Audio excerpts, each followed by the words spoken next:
뉴스룸을 시작하겠습니다. 이재명 대통령이 일본, 미국 정상과의 연쇄 회담을 위한 3박 6일 동안의 순방을 시작했습니다. 이시바 시게루 일본 총리와의 확대 정상회담이 이어지고 있다고 하는데요. 도쿄 연결해서 알아보겠습니다. 자, 유선희 기자, 회담은 어떻게 진행이 됐습니까? 네, 이재명 대통령은 이곳 이시바 시게루 총리의 관저에서 오후 4시 55분부터 약 1시간 동안 예정보다 긴 소인수 회담을 마쳤습니다. 그리고 이어서 참석 인원을 늘린 확대 회담까지 진행을 했습니다. 이 대통령은 확대 회담에서 한국과 일본은 앞마당을 같이 쓰는 이웃과 같은 관계지만 또 너무 가깝다 보니 갈등도 있었다 이렇게 얘기를 했는데요. 직접 들어보겠습니다. 어려운 문제는 어려운 문제대로 또 해결하고 또 도저히 접근하기 어려운 것들은 충분한 시간을 두고 숙고를 하면서 협력할 수 있는 분야에 대해서 협력해 가는 것이 양국 국민들의 더 나은 삶을 위한 우리 일본, 한국의 정치권이 할 일이라고 생각됩니다. 네, 이시바 총리는 이재명 대통령이 빠르게 일본을 방문해 준 것에 감사하다면서 셔틀 외교의 복원을 기대한다라고 말을 했습니다. 네, 그리고 잠시 뒤에 정상회담 결과 공동 발표가 있죠? 네, 원래 6시 30분에 공동 발표가 예정이 돼 있었는데요. 소인수 회담이 길어지면서 다소 좀 늦어질 것으로 보입니다.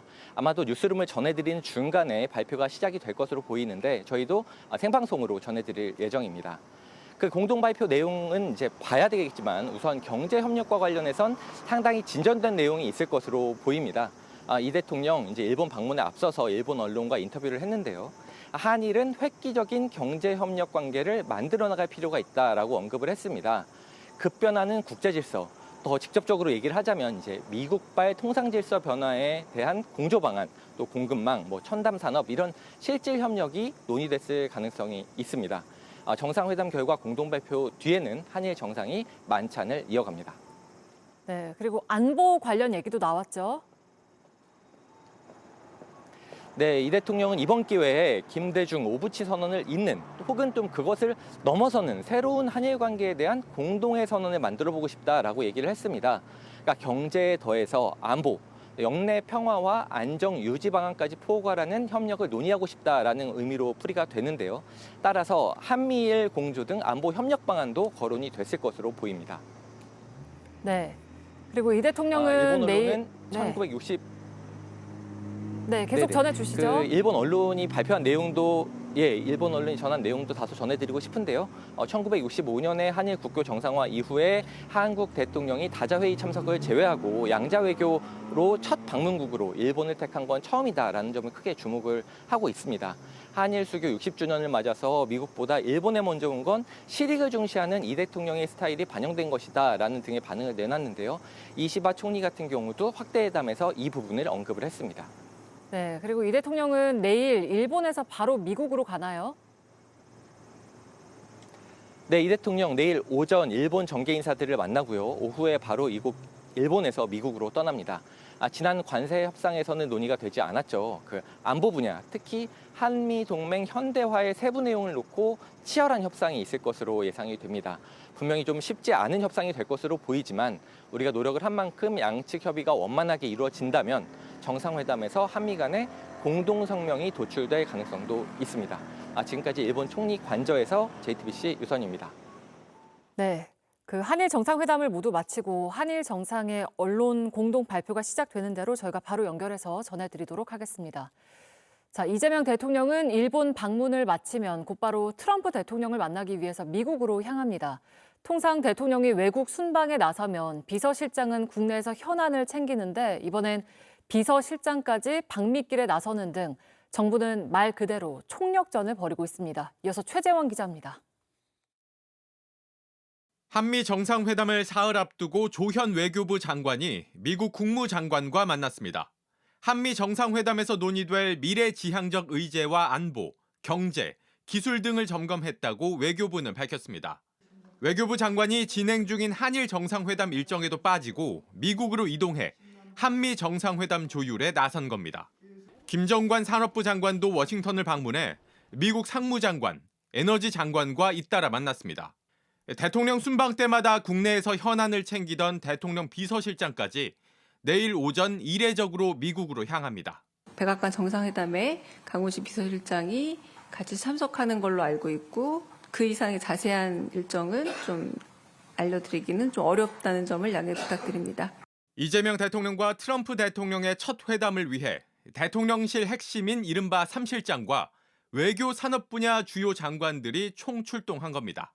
회담 과정에서 발생할 수 있는 모든 경우의 수에 대비하기 위해서 총력전을 벌이고 있다는 분석입니다. 미국 측이 쌀과 쇠고기 시장 개방, 국방비 증액, 관세 합의와 관련된 구체적인 투자 계획 등을 요구하며 우리 측을 압박할 수 있다는 관측입니다. 무엇보다 트럼프 대통령이 즉석에서 어떤 돌발 요구를 해올지 모른다는 건 가장 큰 변수입니다. 이 대통령과 트럼프 대통령의 정상회담은 우리 시간으로 오는 26일 새벽 열립니다. JTBC 최재원입니다. 내란 특검이 세 번째 소환 조사를 마친 한덕수 전 총리에 대해서 곧 구속영장을 청구하는 방안을 유력하게 검토하고 있습니다.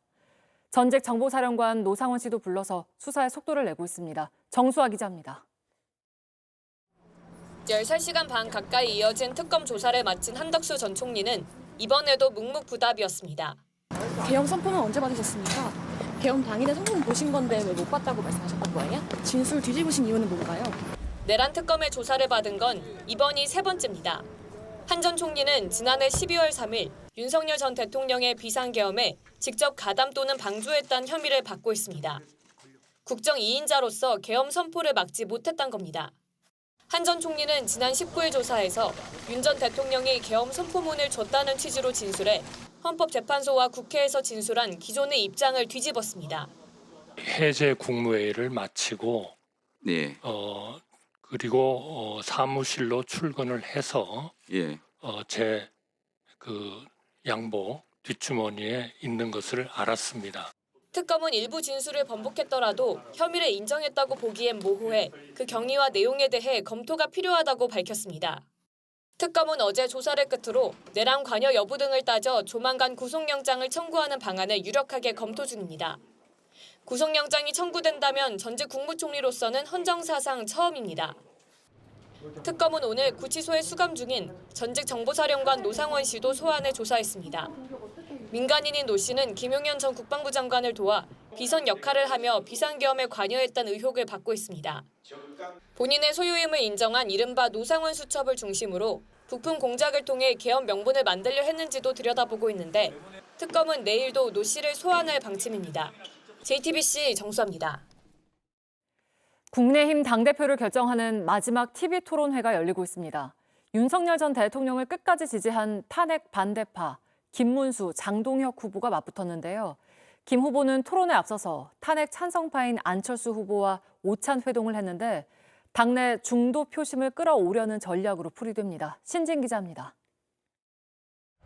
국민의힘 당대표 결선 투표 최후의 2위는 이변 없이 탄핵 반대파로 압축됐습니다. 장동혁 후보와 함께 결선에 오른 김문수 후보는 오늘 오후 서울 여의도의 한 식당에서 안철수 의원을 만났습니다. 힘을 합쳐가지고 지방선거에 이기는 방법을 찾아내야 되지 않느냐. 앞서 김 후보는 분열해선 안 된다며 탄핵 찬성파와의 연대 가능성을 내비친 바 있습니다.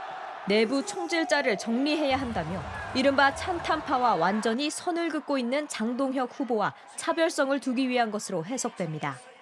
한쪽은 이제 외과 수술로 메스를 대고 도려내다가 나는 이제 좀 약물 치료 같은 거로 안 되느냐. 하지만 안 의원은 오찬 회동이 김 후보에 대한 지지 선언이 아니라는 점을 강조했습니다. 윤 대통령과의 관계를 절연을 하고 그리고 또 계엄 옹호와도 절연해야 된다. 사실상 국민의힘 지도부가 반탄파로 꾸려질 상황을 놓고 비판을 쏟아냈습니다. 계엄에 대해서는 이것이 헌법에 맞지 않다고 판결이 났음에도 불구하고 그것을 받아들이지 않는 부분들이 과반수라는 것에 저는 사실은 좀 충격을 받았습니다.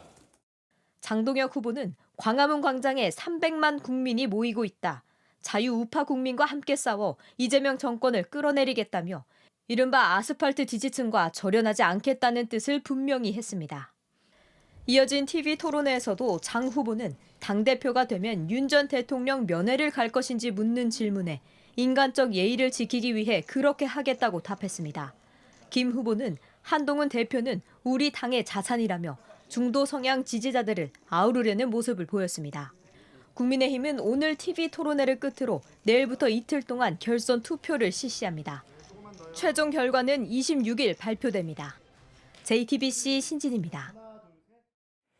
휴일인데도 오늘 국회 본회의에는 노란봉투법이 상정됐고 무제한 토론, 필리버스터가 이어지고 있습니다. 여야의 주장이 첨예하게 맞서는 가운데 핵심 쟁점과 사실관계를 따져봤습니다. 박소영 기자입니다. 이른바 노란봉투법 노동조합법 개정안의 핵심 쟁점은 사용자 범위 확대입니다. 근로계약 체결 당사자가 아니더라도 근로조건을 실질적으로 지배하고 결정할 수 있으면 사용자로 판단할 수 있도록 개념을 넓혔습니다. 야당은 실질적 지배력이 무엇인지 구체적인 기준이 없어 노동자들조차 혼란을 겪게 될 거라고 주장합니다. 사용자 찾다가 볼 일 다 볼 수 있습니다.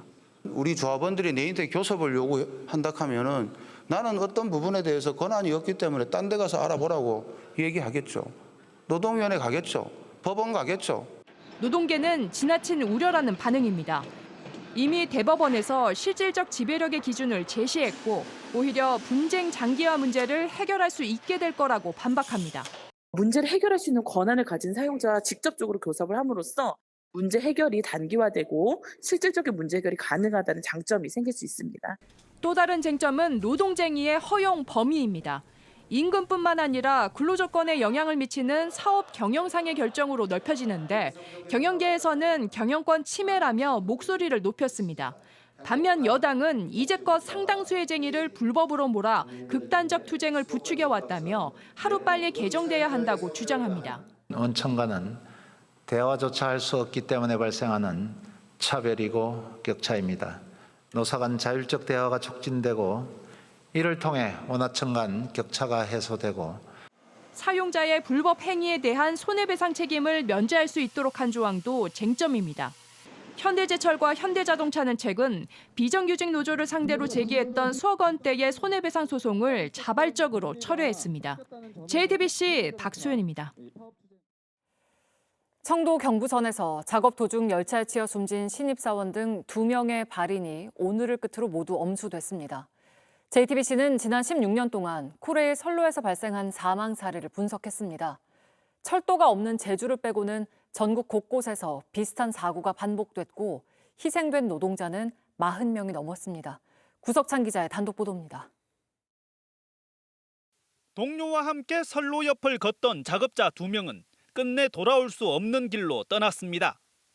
열차 접근 경보는 무용지물이었고 안전조치도 부실했습니다.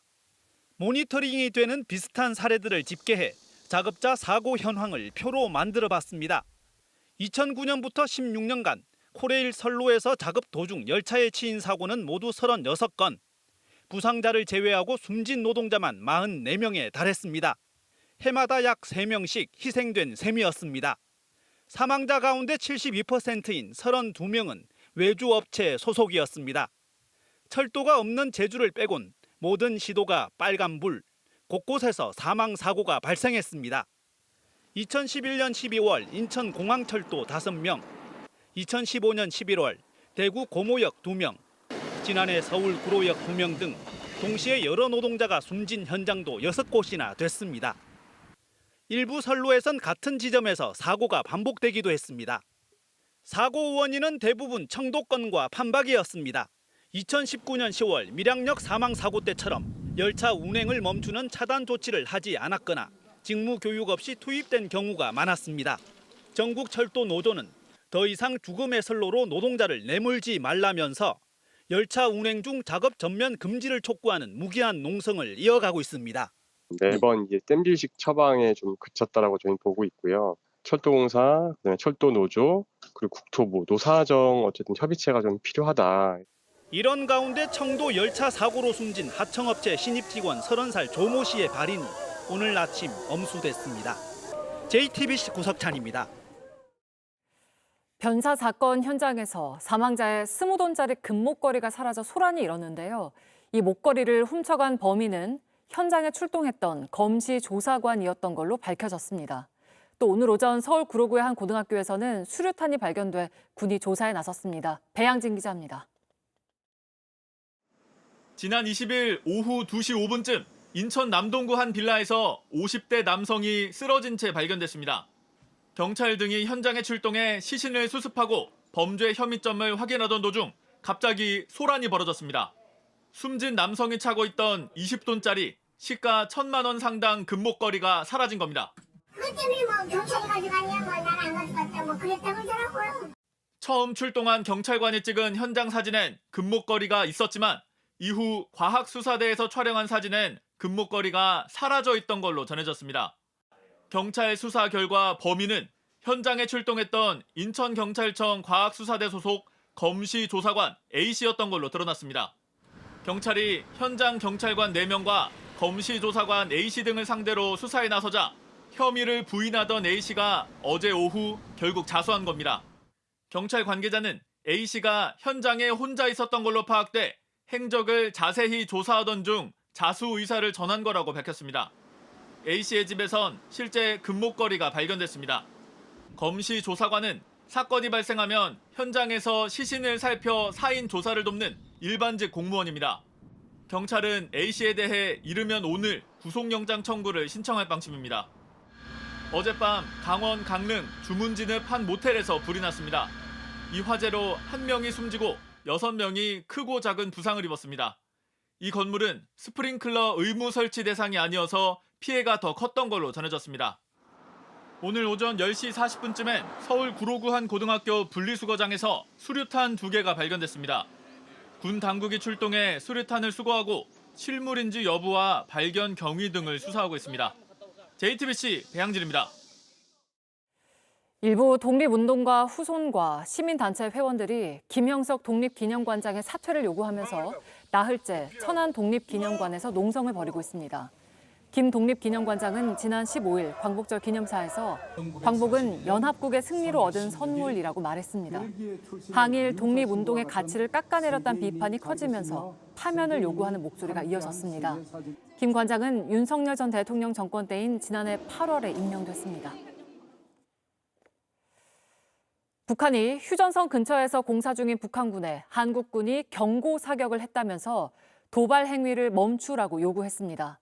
북한군 총참모부는 오늘 발표한 담화에서 지난 19일 한국군이 남쪽 국경선 부근에서 차단물 공사를 진행하고 있는 우리 군인들에게 기관총으로 10여 발의 경고 사격을 가하는 엄중한 도발 행위를 감행했다고 밝혔습니다.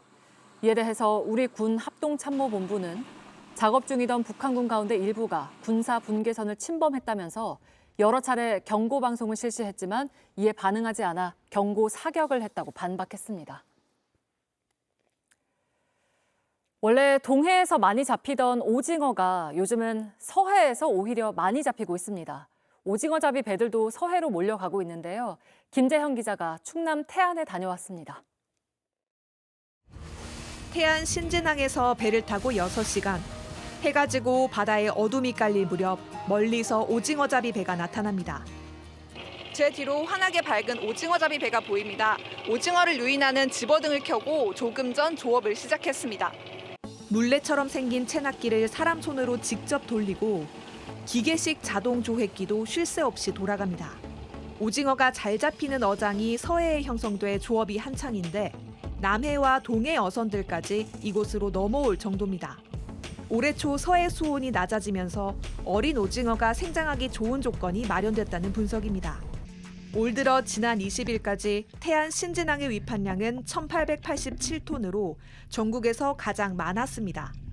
지난해 같은 기간 500톤 수준에서 3배 넘게 늘었습니다.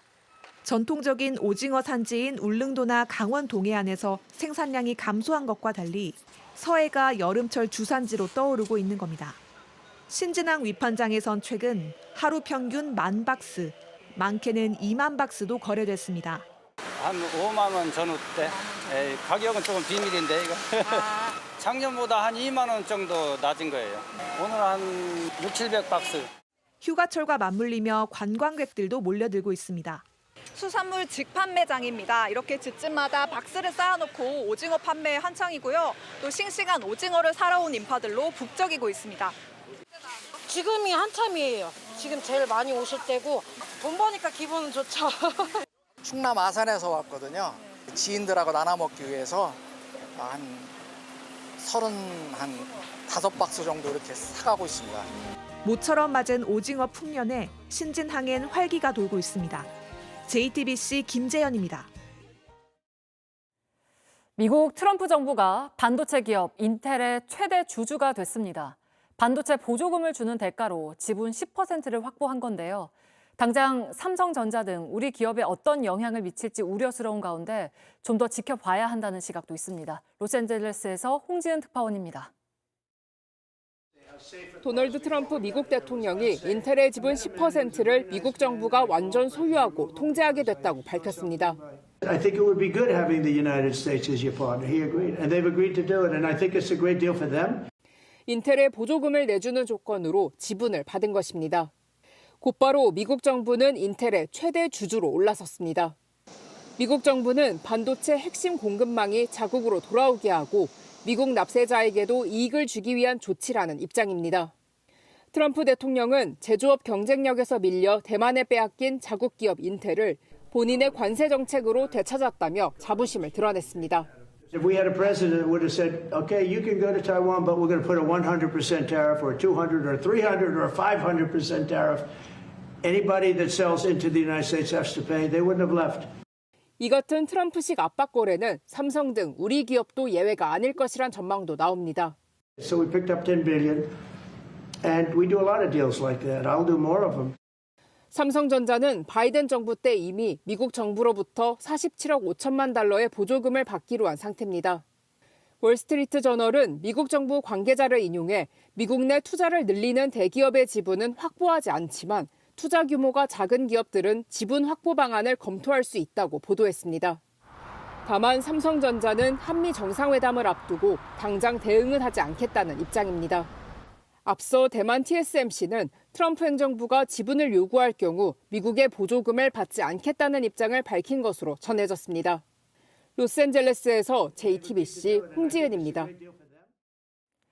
서울시가 운영하는 청년 안심주택을 놓고 논란이 계속 이어지고 있습니다. 세입자들이 보증금을 떼일 위기에 놓이자 뒤늦게 대책을 내놨지만 문제가 또 있었습니다. 어떤 상황인지 정아람 기자가 취재했습니다. 지난해 말 20대 A씨는 서울 사당동에 있는 청년 안심주택에 입주했습니다. 청년 안심주택은 서울시가 민간임대 사업자에 세제 등 혜택을 주고 이 사업자가 시세보다 싸게 청년들에게 세를 주는 사업입니다. 서울시만 믿고 입주했지만 믿음은 산산조각 났습니다. 보증보험 가입은 차일피일 미뤄졌고 얼마 전엔 가압류까지 걸린 겁니다. 돈이 진짜 조금 모자라가지고 저는 부모님께 빌렸거든요. 근데 아직 말씀 못 드렸어요. 부모님은 서울시를 믿고 거기 들어가면은 앞으로 서울 생활할 때 집 걱정 없이 살 수 있겠네. 좋은 기회다 하고 보내주셨는데 사업자가 부실에 빠진 건데 수백억 원에 달하는 선순위 근저당권까지 있어 경매로 넘어가면 보증금을 떼일 수밖에 없습니다. 우선 지금 제 나이가 이제 03년생 23살인데 제가 이제 고등학교를 졸업하자마자 바로 취업을 했어요. 제 이름으로 해서 원동인데 그거 못 돌려받으면 저는 한 20대 후반까지도 그 돈을 갚아야 될 수도 있거든요. 논란이 커지자 서울시가 최근 늑장 대책을 내놨습니다. SH 등이 문제주택을 사들여 후순위라도 보증금을 내주겠다는 겁니다. 하지만 세입자들은 안심할 수 없습니다. 경매 차익 지원은 경매가와 감정가의 차익을 돌려주는 방식으로 보증금을 100% 돌려받을 수 있다는 보장이 어렵습니다. 청년 안심주택과 비슷한 구조의 사회주택 사업이 구제 대상에서 빠진 것도 문제입니다. 서울 장위동의 사회주택에선 1년 반 넘게 보증금을 돌려받지 못한 피해자가 늘고 있습니다. 수년간 보증금 미반환 사태에 놓여 있는 사회주택에 대한 공식적인 대책 발표는 없습니다. 서울시가 또 다른 전세 사기를 양산했다는 비판이 커지는 가운데 불안한 세입자들은 매일 시위를 이어가고 있습니다. JTBC 정아람입니다. 환자의 생명을 지키기 위해서 분초를 다투는 응급실에선 빠르고 정확한 판단이 핵심이죠. AI 의료 기술이 3분 안에 뇌출혈 여부를 판단하기도 하면서 의료진을 돕고 있다고 합니다. 공다솜 기자입니다. 의식이 흐릿한 40대 남성이 응급실에 실려옵니다.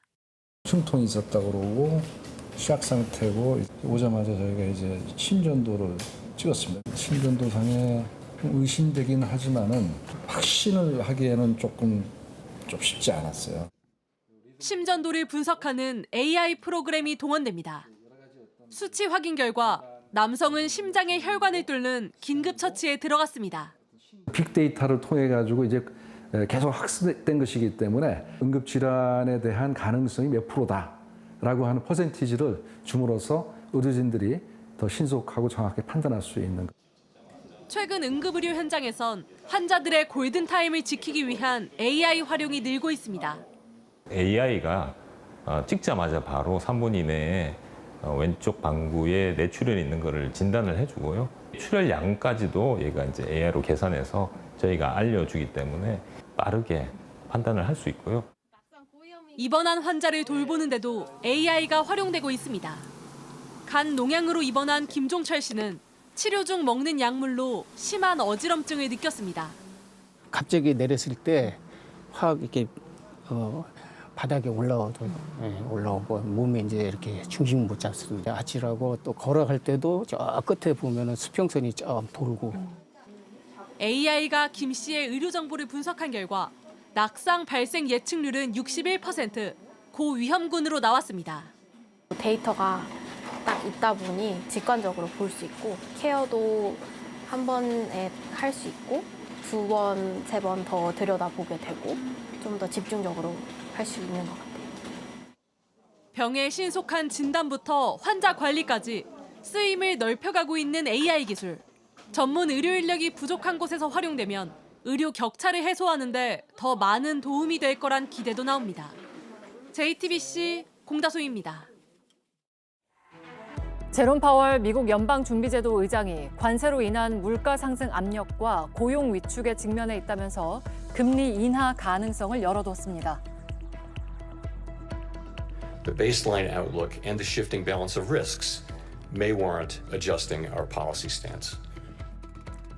이 발언은 5차례 연속 금리를 동결해온 연준의 변화된 입장으로 해석되면서 뉴욕 3대 지수는 물론이고 비트코인 등 가상자산도 일제히 상승했습니다. 미국 FBI가 트럼프 1기 행정부에서 백악관 국가안보보좌관을 지낸 존 볼턴의 집을 압수수색했습니다. 기밀 정보를 불법으로 공유하거나 소지했는지 확인하기 위한 걸로 전해집니다. 재임 당시 트럼프 대통령과 외교 안보 정책을 놓고 충돌했던 볼턴 전 보좌관은 경질된 뒤 반 트럼프 행보를 이어왔고 트럼프 대통령은 이를 비판했습니다. He's a real sort of a lowlife. He's not a smart guy, but he could be a very unpatriotic guy. I mean, we're going to find out. 일각에선 정치적 보복 가능성도 나오고 있습니다. 뉴욕타임스가 애니메이션 K-팝 데몬 헌터스의 열풍을 집중 조명하면서 아이들보다 오히려 미국의 부모들을 사로잡고 있다고 보도했습니다. 특히 이 영화에 빠진 부모의 사례들을 소개하면서 K-팝을 접해본 적 없는 관객들도 끌어들이고 있다고 분석했습니다. 또 과거 엔칸토와 겨울왕국 같은 디즈니 작품들의 문화적 영향력에 도달하고 있다고 평가했습니다. K-팝 데몬 헌터스 OST 골드는 영국 오피셜 싱글 차트에서 2주 연속 정상을 차지했습니다. 사우디아라비아는 아랍 국가 최초로 2029년 동계 아시안 게임을 개최할 예정이었죠. 사막 속 고지대에 스키장을 지어서 동계 스포츠를 치를 수 있다고 자신했었는데요. 하지만 기술적인 어려움으로 완공이 어려워지면서 대회 준비에 차질을 빚게 된 걸로 알려졌습니다. 결국 아시아 올림픽 평의회가 한국이 대신 이 대회를 개최할 수 있는지 의사를 타진한 걸로 확인됐습니다. 대한체육회는 이 내용을 문화체육관광부에 보고했고 정부 차원에서 검토가 진행될 걸로 보입니다. 네, 잠시 뒤에 한일 정상의 공동 언론 발표가 있을 예정이라고 합니다. 한일 정상회담은 확대 회담까지 모두 마쳤다는 소식이 들어와 있는데요. 어떤 내용들이 발표될지 대통령실 취재하는 이승환 기자와 함께 짚어보겠습니다. 자, 이승환 기자, 이재명 대통령과 이시바 총리가 마주 앉은 게 이번이 두 번째인 거죠? 그렇습니다. 지난 6월 17일이었죠. 캐나다에서 열린 G7 정상회의를 계기로 첫 한일 정상회담이 성사됐는데 이재명 대통령 취임 2주 만이었습니다. 네. 우리나라 대통령이 양자회담 상대국을 일본을 가장 먼저 찾은 건 이번이 처음이고요. 또 우리에겐 광복절, 일본엔 패전일이 있는 8월에 양국 정상이 상대국을 방문한 것도 이례적인 일입니다. 네. 자, 곧 그 공동 언론 발표가 있을 예정인데 공동 선언에는 어떤 내용이 담길까요? 올해가 한일 수교 60주년입니다. 그렇기 때문에 전체적으로는 미래지향적인 한일 관계를 만들어 나가자는 취지의 메시지가 나올 걸로 보입니다. 이 대통령은 출국 전 공개한 일본 언론들과의 서면 인터뷰에서 김대중 오부치 선언을 넘어서는 새로운 한일 관계에 관한 공동선언과 그에 따르는 진정한 새로운 한일 관계를 한번 만들어 보고 싶다고 밝혔고요. 네. 또 그동안의 양국 관계 발전에 걸림돌이 되어온 과거사 문제에 대해서도 일본을 직접적으로 비판하는 표현은 자제하면서 특히 위안부 강제징용 문제와 관련해선 지난 정부와 맺은 합의 내용을 뒤집지 않겠다고 강조한 바 있습니다. 이시바 총리 역시 지난 15일 일본 총리로선 13년 만에 전쟁에 대한 반성을 언급한 만큼 오늘 정상회담에서도 한 발 더 나아간 메시지를 내놓을지 주목되고 있습니다. 네, 그리고 오늘 이 대통령의 일본 현지 첫 일정이 제1동포들과의 오찬 간담회였는데 어떤 얘기들이 오갔나요? 우선 이 대통령은 대한민국 역사의 구비구비마다 동포들의 헌신과 희생이 있었다면서 제1동포들에게 감사부터 표했습니다. 이 대통령은 군부 독재 시절 제1동포 간첩 조작 사건을 언급하면서 사과하기도 했는데요. 그러면서 다시는 반인권적인 국가폭력이 벌어지지 않는 나라다운 나라를 만들겠다고 약속했습니다. 네. 또 동포 여러분이 투표를 하는데 겪는 수고로움과 어려움을 해소하기 위해 노력하겠다면서 재외국민 투표 제도도 개선하겠다는 의지를 밝혔습니다. 네, 그리고 일본산 수산물 수입 금지 조치 해제 문제는 안 다뤘습니까? 앞서 일본 언론들이 출국 직전 공개된 서면 인터뷰에서 이 문제에 대한 질문을 하긴 했는데요. 네. 이 대통령은 우리 국민의 일본 수산물에 대한 신뢰 회복이 우선이라 생각한다고 답했습니다. 네, 알겠습니다. 자, 저희가 지금 현장 그림을 보여드리고 있는데요. 한일 정상회담이 확대 회담까지 모두 마치고 곧 언론 공동 발표가 있을 예정인데 지금 저 자리에서 언론 발표를 곧 할 텐데요. 원래 예상했던 시간보다는 조금 늦어지는 것 같네요. 네, 소인수 회담이 늦어지면서 나머지 일정들이 차차 늦어지고 있는 상황인데요. 뒤에 한일 정상의 친교 만찬이 또 예정이 돼 있습니다. 네. 그렇기 때문에 가능한 한 최대한 신속하게 준비를 해서 한일 공동 발표가 있을 걸로 예상이 되는 상황입니다. 네, 그 발표 내용에 어떤 내용들이 담길지 저희가 조금 더 시간을 가지고 지켜봐야 할 것 같습니다. 네, 지금까지 이승환 기자와 함께 짚어봤습니다. 네, 오늘 더위가 가시고 가을이 온다는 절기상 처서였지만 무더위가 계속됐습니다. 내일 낮 최고 기온은 서울 33도 등 전국이 31도에서 36도로 오르면서 오늘과 비슷하겠습니다. 경기 동부와 강원 내륙, 제주도 등 일부 지역에는 5에서 40mm의 소나기가 내릴 걸로 보입니다. 도심과 해안을 중심으로 밤사이 기온도 25도 이상으로 유지되는 열대야가 나타나겠습니다. 네, 뉴스를 마치겠습니다. 고맙습니다.